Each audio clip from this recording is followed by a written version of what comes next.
All right, so as I said,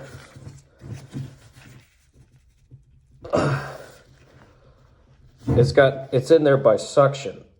So you kind of gotta play with it a little bit, but it'll eventually come out. The more you mess with it, the more it comes out. Just try not to mess up the mating surface. You see kind of how I'm trying to be gentle with where I'm moving everything. There you go. See, there's that seal I was talking about. Do not damage that seal. You don't want to do that. You'll be in trouble if you do that.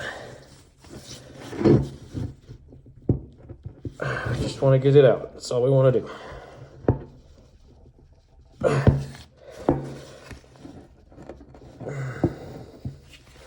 See, it wants to take the seal with it. That's fine. You can let it. There you go. She's out. Now, first inspection here. You can't see it real well, but right there, that's my housing crack. There's your culprit. So, that sucks, but, you know, there's a better view of it. You can see it kind of growing on the inside, right laterally. Not good. Not good at all. Show you guys another view here. You can see it right there just perfectly. So anyway, that's what the inside of this housing looks like. And if you're wondering what that is, don't remove it. That cotter pin is playing a vital role. That's your check valve. You got to have this piece. So if you try to buy one of these and there's no check valve, somebody's trying to screw you over. So just FYI. But so now you're probably wondering, all right, well, what's the trick with these guys? Well, one, get them cleaned up.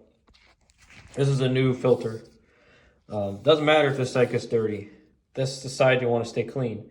The magic trick here is use a crud ton of dielectric grease on these. I mean a lot. Just cake it. Same thing with the inside of this housing. A ton of dielectric grease. Get it all purty. And then use your body weight in a 2x4. Do not try to press this on metal. You will damage that housing like this one is. All right? So, and don't damage this tab either. You damage that tab, you're also in trouble. So what I'm going to do is I'm going to take off this seal and that seal. I'm going to clean this up again.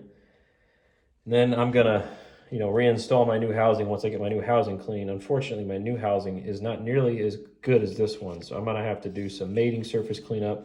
Also, make sure there's no pitting, all right? This one does not have any pitting because I actually took a die grinder to it and cleaned it up. I will show you an example of plausible pitting, but not quite. So this one's just got crappy grease on it. This is actually how mine looked when I first got it. So there really isn't much difference of look here. One's just a little older than the other. So this one probably isn't in as good of condition as mine was, but like I said, mine was damaged. So, but at first canter, everything is pretty much identical. So in fact, in some ways, this one may be in better condition because of the way that the grease has protected some of this. So getting out that plug somebody gave out here, so I've got a fun little field trip to deal with this guy here.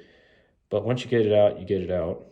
I will say these tend to be a pain in the neck. So I'm probably going to have to buy a vise and put these in a vise and try to get them out that way. But for now, this is the nature of the beast. So like I said, clean up this mating surface, get it all good, get all this grease out of here.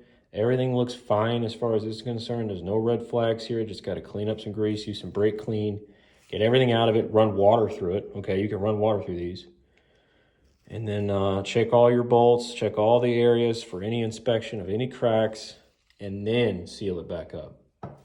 Don't want to get all this done and then it's not done correctly, you know? So anyway, so I'm going to go through and I've got to fight this guy. I'm not going to show that process. You guys get the gist of it. Dielectric grease on this. Get a liberal amount on these seals. Liberal amount here. And a good amount here. And if you don't have this side connected like I do, same goes for this side. This side will fight you just as bad as this one. And you'll see people doing this with ratchet straps. I tried it the first time. Ratchet straps didn't work for me. I had to use a press. So I ended up, like I said, with a damaged housing out of all of it. So just be careful, be patient, do it right. Take your time. All right, guys? All right, so that's all for 7-3 Garage. Appreciate you watching. The install process is the exact of the other, so I can try to post that. Like, it's hard to get views of this, but you get the gist of it. It's really not difficult. It's just very time consuming, takes a lot of patience. And you know, these old 7.3s, they don't have as much give as they used to. So things are, well, they're just built different. So some people say that these aftermarket coolers are just not as good as the new ones. I don't agree with that. This is Mishimoto. This thing's solid, man. This is a great aftermarket one. So anyway, so I'm going to go off camera and do this other part, and then we'll catch you on the reinstall. Appreciate you watching.